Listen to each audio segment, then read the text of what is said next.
Hello guys, stranger തിങ്സിന്റെ മൂന്നാമത്തെ episode ആരംഭിക്കുന്നത് കാണാതായ ബാർബര മറ്റൊരു ലോകത്ത് ബോധം തെളിയുന്നത് കാണിച്ചുകൊണ്ടാണ്.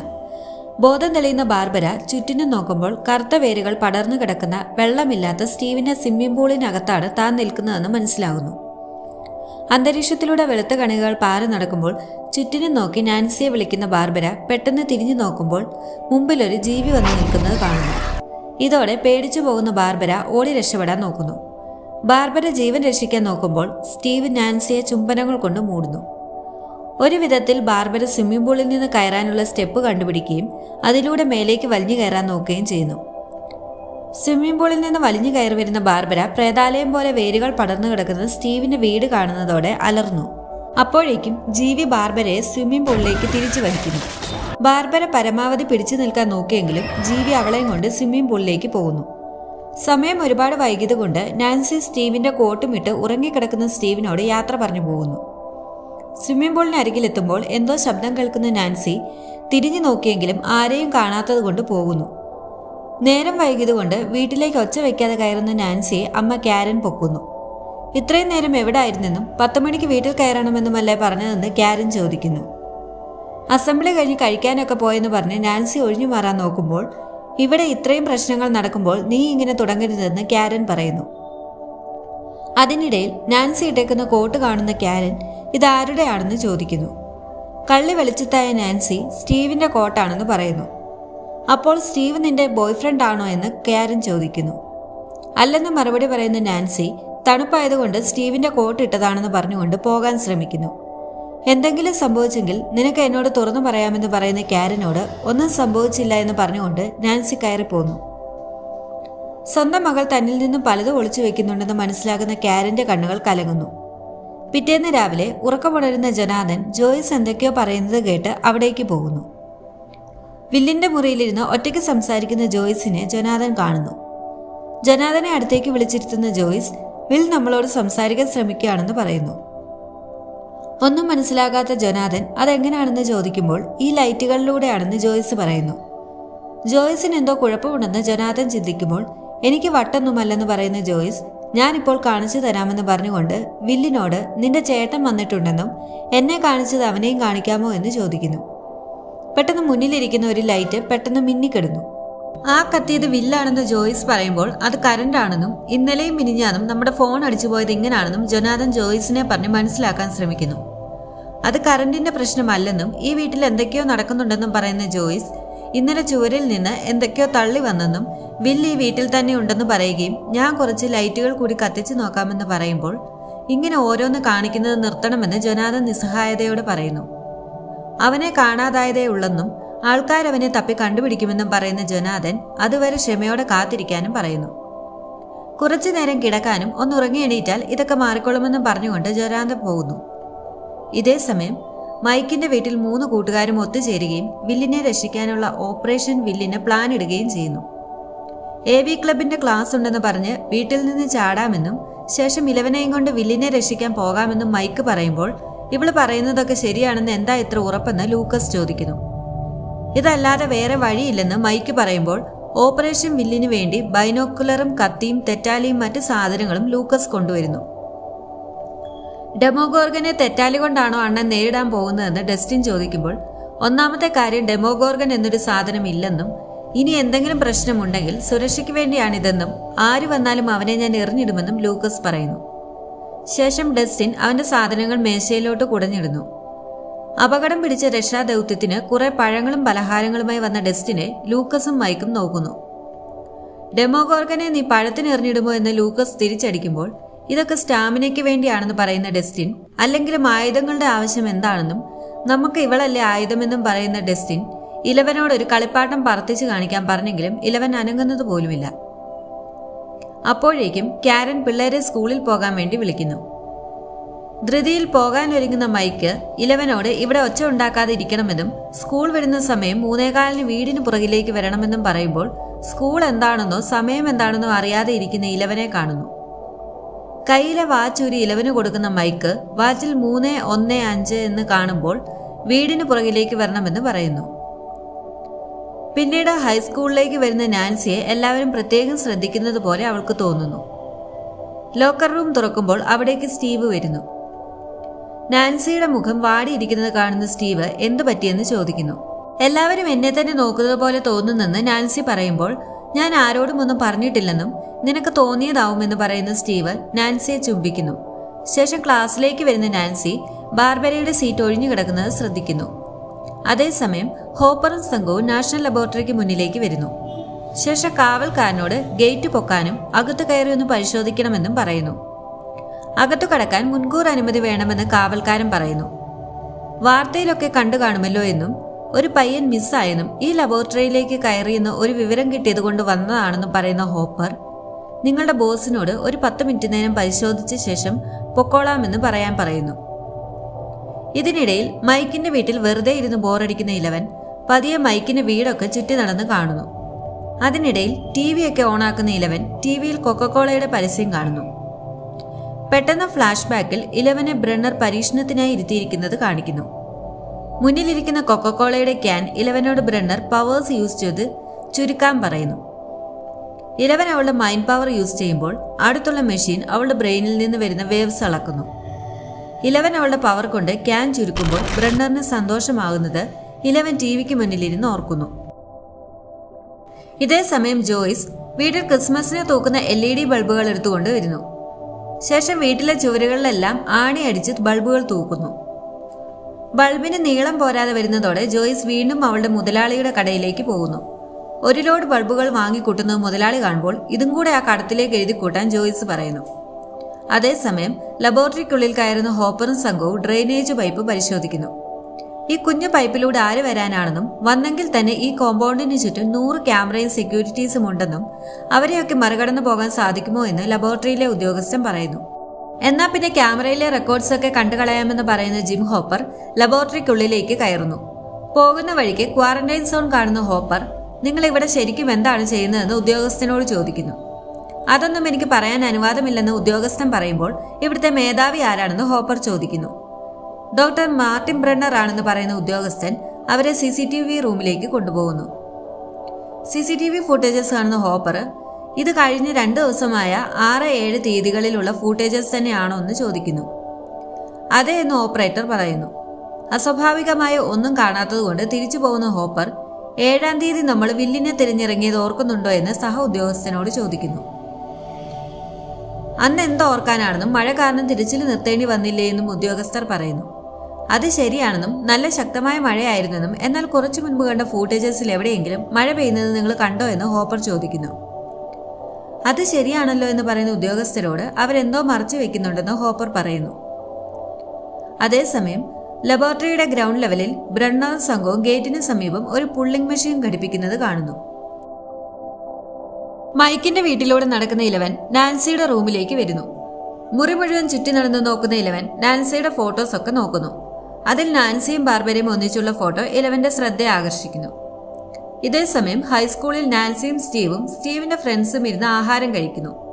ഇന്നലെ ബാർബരയെ കണ്ടായിരുന്നുവെന്ന് നാൻസി സ്റ്റീവിന്റെ ഫ്രണ്ട്സിനോട് ചോദിക്കുമ്പോൾ ഇല്ലെന്നും അവൾ നേരത്തെ പോയി കാണുമെന്നും പറയുന്നു. അതിനിടയിൽ നാൻസി ജൊനാഥനെ കാണുന്നു. ഇതേസമയം മിഡിൽ സ്കൂളിൽ മൈക്കും ഡസ്റ്റിനും ലൂക്കസും കൂടി തെറ്റാലിക്ക് പറ്റിയ ഉരുളൻകല്ലുകൾ തപ്പി നടക്കുന്നു.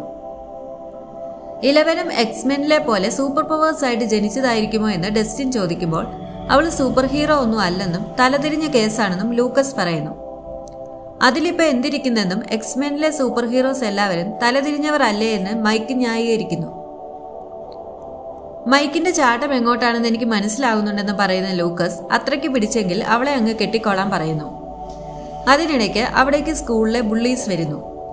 നീയൊക്കെ കാണാതായ കൂട്ടുകാരനെ തിരയുവാണോ എന്നും അവൻ പണ്ടേ ചത്തു കാണുമെന്നും പറഞ്ഞ് കളിയാക്കുമ്പോൾ മൈക്കും കൂട്ടരും അവിടെ നിന്ന് പോകാൻ ശ്രമിക്കുന്നു.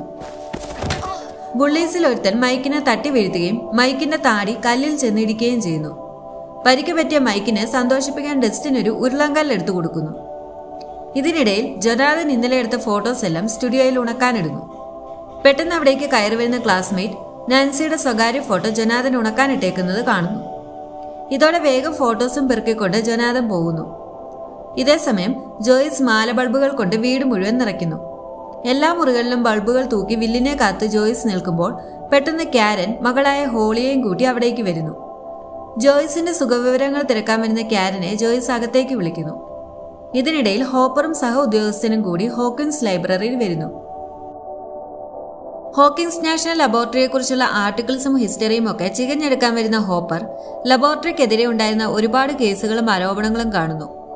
അതിൽ human experiments, project MK ultra, Terry Ivy എന്ന സ്ത്രീ ബ്രണ്ണറിനെതിരെ കൊടുത്ത കിഡ്നാപ്പിംഗ് കേസൊക്കെ കാണുന്നതോടെ ഹോപ്പർ ഞെട്ടുന്നു. ഇതിനിടയിൽ കാരനുമായി സംസാരിക്കുന്ന ജോയ്സ് വില്ലിന് ക്രിസ്മസ് ഒക്കെ ഭയങ്കര ഇഷ്ടമായിരുന്നെന്നും അതുകൊണ്ടാണ് ഞാൻ ഇങ്ങനെയൊക്കെ ചെയ്തതെന്നൊക്കെ പറയുന്നു.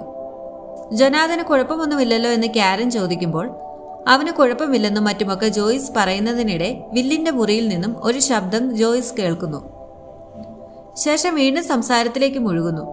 ഇതേ സമയം തൊട്ടടുത്തിരിക്കുന്ന ഹോളി വില്ലിന്റെ മുറിക്ക് മുന്നിലുള്ള ബൾബുകൾ കത്തുന്നത് കാണുന്നു. കത്തി പോകുന്ന ബൾബുകൾക്ക് പിന്നാലെ ഹോളി പോകുന്നു. നടന്ന് നേരെ വില്ലിന്റെ മുറിയിലേക്ക് കയറുന്ന ഹോളി മുറിക്ക് ചുറ്റും പടപടാന്ന് മിന്നിക്കത്തുന്ന ബൾബുകൾ കണ്ട് അത്ഭുതപ്പെടുന്നു. ഇതെന്താ സംഭവമെന്നറിയാതെ ഹോളി നിൽക്കുമ്പോൾ പെട്ടെന്ന് ലൈറ്റുകൾ കെടുന്നു. തൊട്ടടുത്തുള്ള ചുവരിനരികിലേക്ക് നടക്കുന്ന ഹോളി ചുവരിലേക്ക് നോക്കുമ്പോൾ ജോയ്സ് കണ്ടതുപോലെ ചുവരിൽ നിന്ന് എന്തോ ഒന്ന് പുറത്തേക്ക് തള്ളി വരാൻ നോക്കുന്നു. ഹോളിയെ വാരിയെടുക്കുന്ന ജോയ്സ് കൊച്ചിനെ കാരന്റെ കയ്യിൽ കൊടുക്കുമ്പോൾ മോൾ എന്തെങ്കിലും കണ്ടോ എന്ന് ചോദിക്കുന്നു. കണ്ടെന്ന് ഹോളി പറയുമ്പോൾ എന്താണ് കണ്ടതെന്ന് ചോദിക്കുന്ന ജോയ്സ് കാരനോട് തിരിച്ചു പൊക്കോളാൻ പറയുന്നു. ഹൈസ്കൂളിൽ നിന്ന് നാൻസി ബാർബരയുടെ വീട്ടിലേക്ക് വിളിക്കുന്നു. ഫോൺ എടുക്കുന്ന ബാർബരയുടെ അമ്മയോട് ബാർബര ഇന്നലെ വീട്ടിൽ വന്നായിരുന്നോ എന്ന് നാൻസി ചോദിക്കുന്നു. ഇന്നലെ നാൻസിയുടെ വീട്ടിൽ കിടക്കുവാണെന്നാണ് അവൾ പറഞ്ഞതെന്ന് അമ്മ പറയുമ്പോൾ ഓ ഞാൻ മറന്നുപോയെന്നും അവള് രാവിലെ വീട്ടിൽ നിന്ന് പോയെന്നും പറയുന്ന നാൻസി രാവിലെ വീട്ടിൽ വന്നായിരുന്നോ എന്ന് ചോദിക്കുന്നു. ഇന്നത്തെ ദിവസം അവളെ കണ്ടിട്ടില്ലെന്ന് അമ്മ പറയുമ്പോൾ ഓ അവള് ലൈബ്രറിയിലുള്ള കാര്യം ഞാൻ മറന്നെന്ന് നാൻസി കള്ളം പറഞ്ഞ് ഫോൺ കട്ട് ചെയ്യുന്നു. ഇതേ സമയം ക്ലാസ് കഴിഞ്ഞു വരുന്ന ജൊനാഥനെ സ്റ്റീവും സംഘവും തടയുന്നു. നിന്റെ കയ്യിൽ കുറെ ഉഗ്ര ഫോട്ടോസ് ഉണ്ടെന്ന് കേട്ടല്ലോ, അതൊക്കെ ഒന്ന് കാണാൻ പറ്റുമോ എന്ന് സ്റ്റീവ് ചോദിക്കുന്നു. എന്റെ അടുത്തൊന്നുമില്ലെന്ന് പറഞ്ഞ് ജൊനാഥൻ പോകാൻ നോക്കുമ്പോൾ സ്റ്റീവിന്റെ കൂട്ടുകാരൻ ജൊനാഥന്റെ ബാഗ് തട്ടിപ്പറിക്കുന്നു. ശേഷം ബാഗ് പരിശോധിക്കുമ്പോൾ സ്റ്റീവിന്റെ വീട്ടിൽ നിന്നും എടുത്ത ഫോട്ടോസ് കാണുന്നു. ഞാൻ എന്റെ അനിയനെ തപ്പി ഇറങ്ങിയതാണെന്ന് ജൊനാഥൻ പറയാൻ ശ്രമിക്കുമ്പോൾ പിന്നെ എന്റെ വീടിനുള്ളിലല്ലേ നിന്റെ അനിയനുള്ളതെന്ന് സ്റ്റീവ് പറയുന്നു. അപ്പോഴേക്കും അവിടേക്ക് വരുന്ന നാൻസിയെ സ്റ്റീവ് ജൊനാഥൻ എടുത്ത ഫോട്ടോസ് കാണിക്കുന്നു. ഇത്തരം അസുഖം ചികിത്സിച്ചാൽ മാറില്ലെന്ന് പറയുന്ന സ്റ്റീവ് ഫോട്ടോസ് കീറിക്കളയുന്നു. ശേഷം ഈ ഞരമ്പ് രോഗത്തിനുള്ള മരുന്ന് എന്റെ കയ്യിലുണ്ടെന്ന് പറഞ്ഞുകൊണ്ട് ജൊനാഥന്റെ ക്യാമറ നിലത്തിട്ട് ഉടയ്ക്കുന്നു. ജൊനാഥൻ പൊട്ടിയ ക്യാമറ പെറുക്കിയെടുക്കുമ്പോൾ നോക്കി നിൽക്കുന്ന നാൻസി കീറിക്കളഞ്ഞ ഫോട്ടോസിൽ ബാർബരയുടെ ഫോട്ടോ കാണുന്നു. ഇതോടെ നാൻസി ബാർബരയുടെ ഫോട്ടോസ് പെറുക്കിയെടുത്തുകൊണ്ട് പോകുന്നു. സമയം 3:15 ഇലവൻ ബൈക്ക് പറഞ്ഞതുപോലെ വീടിന് പിന്നാമ്പുറത്തേക്ക് വരുന്നു. ശേഷം വാച്ചിൽ നോക്കി നിൽക്കുന്നു. അടുത്തുള്ള വേലിക്കരികിൽ നിന്ന് ഒരു പൂച്ച കരയുന്നത് കാണുന്ന ഇലവൻ ഫ്ലാഷ് ബാക്കിൽ ഇതേപോലുള്ള ഒരു പൂച്ചയെ മൈൻഡ് പവർ ഉപയോഗിച്ച് കൊല്ലാൻ ബ്രണ്ണർ പറയുന്നത് ഓർക്കുന്നു. ഒരു ജീവനെ കൊല്ലാൻ മനസ്സിലാത്ത ഇലവൻ ബ്രണ്ണറിനോട് പൂച്ചയെ കൊല്ലില്ലെന്ന് തലയാട്ടി കാണിക്കുന്നു. ഇതോടെ ദേഷ്യം കയറുന്ന ബ്രണ്ണർ ഇലവനെ വീണ്ടും ഇരുട്ടുമുറിയിൽ അടയ്ക്കാൻ പറയുന്നു. പിന്നെയും ഇരുട്ടുമുറിയിലേക്ക് പോകാൻ ഇഷ്ടമില്ലാത്ത ഇലവൻ അപ്പോഴത്തെ ദേഷ്യത്തിന് അവളെ പൂട്ടിയിടാൻ നോക്കുന്ന ഗാർഡ്സിനെ മൈൻഡ് പവർ ഉപയോഗിച്ച് കൊല്ലുന്നു. ഇത് കണ്ടുകൊണ്ട് വരുന്ന ബ്രണ്ണർ പവേഴ്സ് യൂസ് ചെയ്തതിന്റെ ഫലമായി മൂക്കിൽ നിന്നും ചെവിയിൽ നിന്നും ചോര ഒലിപ്പിച്ച് നിൽക്കുന്ന ഇലവന്റെ തലയിൽ തഴുകുകയും അവളെ അഭിനന്ദിച്ച ശേഷം കോരിയെടുത്തുകൊണ്ട് പോകുന്നതും ഓർക്കുന്നു.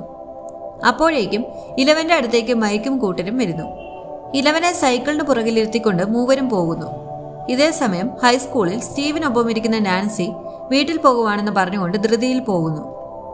ഇവൾക്കിതെന്ത് പറ്റിയെന്ന് സ്റ്റീവ് ചോദിക്കുന്നു. ഇലവനൊപ്പം കാട്ടിലൂടെ നടക്കുമ്പോൾ അവരെന്തിനാ നിന്നെ ഉപദ്രവിച്ചതെന്ന് ഇലവൻ മൈക്കിനോട് ചോദിക്കുന്നു. ഒന്നും മനസ്സിലാകാത്ത മൈക്കിന്റെ താടിയിലേക്ക് ഇലവൻ വിരല് ചൂണ്ടുന്നു. ഞാനൊന്ന് തെന്നി വീണതാന്ന് മൈക്ക് പറയുമ്പോൾ കൂട്ടുകാർ തമ്മിൽ സത്യം മാത്രമേ പറയുകയുള്ളെന്നല്ലേ നീ പറഞ്ഞതെന്ന് ഇലവൻ ചോദിക്കുന്നു. എന്നെ ഒരുത്തൻ തട്ടി വീഴ്ത്തിയതാണെന്ന് പറയുന്ന മൈക്ക് എന്നെ നീ ഒരു മണ്ടനായിട്ട് കാണാതിരിക്കാനാണ് അങ്ങനെ പറഞ്ഞതെന്ന് മൈക്ക് പറയുന്നു. ഇതൊക്കെ ഡസ്റ്റിനും ലൂക്കസും പുറകിലൂടെ കേട്ടുകൊണ്ട് വരുന്നു. ബാർബരയെ തപ്പി സ്റ്റീവിന്റെ വീടിനടുത്തേക്ക് പോകുന്ന നാൻസി ബാർബരയുടെ കാർ ഇപ്പോഴും അവിടെ തന്നെ കിടക്കുന്നത് കാണുന്നു. ഇതോടെ ടെൻഷൻ കയറുന്ന നാൻസി ബാർബരയെ ഉറക്കെ വിളിച്ചുകൊണ്ട് സ്റ്റീവിന്റെ വീടിന് പരിസരം മുഴുവൻ പരിശോധിക്കുന്നു. പെട്ടെന്ന് പുറകിലൂടെ ഒരു അജ്ഞാത ജീവി ഓടി മാറുകയും നാൻസി പേടിച്ചിട്ട് ജീവനും കൊണ്ട് ഓടുകയും ചെയ്യുന്നു. ഇതിനിടയിൽ ടെൻഷൻ കയറി ഒരു സിഗരറ്റ് കത്തിക്കുന്ന ജോയ്സ് പട്ടിയുടെ കുര കേട്ട് നോക്കുമ്പോൾ റൂമിൽ ബൾബുകൾ തെളിയുന്നത് കാണുന്നു. മെയിൻ ഹാളിലെ ഒരു മാല ബൾബ് മാത്രം കത്തുന്നത് ശ്രദ്ധിക്കുന്ന ജോയ്സ് ബൾബിന്റെ ദിശ അടുത്തുള്ള കബോർഡിന്റെ അടുത്തേക്കാണെന്ന് മനസ്സിലാക്കുന്നു. ശേഷം ഒരു സെറ്റ് മാല ബൾബുകളും കൊണ്ട് കബോർഡിന് ഉള്ളിലേക്ക് കയറിയിരിക്കുന്ന ജോയ്സ് മോനെ നീ ഇവിടെ തന്നെയാണോ എന്ന് ചോദിക്കുന്നു. പെട്ടെന്ന് ജോയ്സിന്റെ കയ്യിലിരിക്കുന്ന ബൾബുകൾ പ്രകാശിക്കുന്നു. ശേഷം എന്റെ ചോദ്യത്തിന് ഉത്തരം അതെ എന്നാണെങ്കിൽ 1 പ്രാവശ്യം മിന്നിക്കത്തണമെന്നും മറിച്ച് അല്ല എന്നാണെങ്കിൽ 2 പ്രാവശ്യം മിന്നിക്കത്തണമെന്നും ജോയ്സ് പറയുന്നു. മോനിപ്പോൾ ജീവനോടെ ഉണ്ടോ എന്ന് ജോയ്സ് ചോദിക്കുമ്പോൾ ബൾബുകൾ 1 പ്രാവശ്യം മിന്നിക്കത്തുന്നു. ഇതോടെ സന്തോഷമാകുന്ന ജോയ്സ് നീ ഇപ്പോൾ സുരക്ഷിതനാണോ എന്ന് ചോദിക്കുന്നു. അതിന് 2 പ്രാവശ്യം ബൾബുകൾ മിന്നിക്കത്തുന്നു. വില്ലിപ്പോൾ ഇവിടെയാണെന്ന് ജോയ്സ് ചോദിച്ചെങ്കിലും ഉത്തരം കൊടുക്കാൻ വഴിയില്ലാത്തതുകൊണ്ട് ബൾബുകൾ മിന്നുന്നില്ല. ശേഷം പെയിന്റ് ജാർ തുറക്കുന്ന ജോയ്സ് ഭിത്തിയിൽ ആൽഫബറ്റായ ABCD എന്ന അക്ഷരങ്ങൾ എഴുതുന്നു. അതിനിടയിൽ തിരിച്ച് വീട്ടിലേക്ക് വരുന്ന നാൻസിയുടെ മുഖം വല്ലാണ്ടിരിക്കുന്നത് അമ്മ കാരൻ കാണുന്നു. എന്തു പറ്റിയെന്ന് കാരൻ ചോദിക്കുമ്പോൾ ബാർബരയുടെ കാര്യം നാൻസി അമ്മയോട് പറയുന്നു. ലൈബ്രറിയിലിരുന്ന് ലബോറട്ടറിയിലെ കാര്യങ്ങൾ ഹോപ്പറും ഉദ്യോഗസ്ഥനും സംസാരിക്കുന്നു. ടെറി ഐവിയുടെ കേസ് ഉടായ്പാണെന്നാണ് തനിക്ക് തോന്നുന്നതെന്ന് പറയുന്ന ഉദ്യോഗസ്ഥൻ അവരുടെ മകളെ ബ്രെന്നർ മൈൻഡ് കൺട്രോൾ എക്സ്പെരിമെന്റിന് വേണ്ടി തട്ടിക്കൊണ്ടുപോയതാണെന്ന് അവർ പറഞ്ഞതെന്നും ഇത് ആരെങ്കിലും വിശ്വസിക്കുമോ എന്നും പറയുന്നു. അപ്പോഴേക്കും പ്രൊജക്ട് MK അൾട്രയെക്കുറിച്ചുള്ള ആർട്ടിക്കിൾ ഹോപ്പർ ഉദ്യോഗസ്ഥനെ കാണിക്കുന്നു. അതിൽ ലബോറട്ടറിയുടെ മേധാവിയായ ബ്രെന്നറും ഉൾപ്പെട്ടിട്ടുണ്ടെന്ന് പറയുന്നു. അങ്ങേര് ഇതുപോലത്തെ ഒരു ഉടായ്പ കേസിൽ പെട്ടതിന് നമ്മൾ എന്ത് ചെയ്യാനാണെന്ന് ഉദ്യോഗസ്ഥൻ ചോദിക്കുമ്പോൾ ഇത് ഉടായ്പ കേസ് അല്ലെന്നും CIA സാങ്ഷൻ ചെയ്ത പ്രൊജക്റ്റ് ആണെന്നും പറയുന്ന ഹോപ്പർ ഈ ഫോട്ടോയിലുള്ളവരുടെ ഡ്രസ്സ് കണ്ടോ എന്നും എല്ലാവരും ഹോസ്പിറ്റൽ ഗൗണാണ് ഇട്ടിരിക്കുന്നതെന്നും നമുക്ക് ഡ്രെയിനേജ് പൈപ്പിൽ നിന്ന് കിട്ടിയതും ഇതേ ഗൗണിന്റെ കീറിപ്പറഞ്ഞ പീസല്ലേ എന്നും ചിലപ്പോൾ വിൽ കാണാൻ പാടില്ലാത്ത എന്തോ ഒന്ന് അന്ന് രാത്രി കണ്ടിരിക്കാമെന്നും പറയുന്നു. ഹോപ്പറിന്റെ നിഗമനങ്ങളൊന്നും ഉദ്യോഗസ്ഥൻ അങ്ങോട്ട് ദഹിക്കാതിരിക്കുമ്പോൾ ഹോപ്പറിന് സ്റ്റേഷനിൽ നിന്നൊരു കോൾ വരുന്നു. പെട്ടെന്ന് തന്നെ ഇരുവരും ലൈബ്രറിയിൽ നിന്നിറങ്ങി പോലീസ് ജീപ്പിലേക്ക് കയറി സൈറന് വിട്ട് പാഞ്ഞു പോകുന്നു. നേരെ മിട്ടുമ്പോഴേക്കും 11 പറഞ്ഞത് പ്രകാരം മൈക്കും കൂട്ടരും ഒരു വീടിന് മുന്നിലെത്തുന്നു.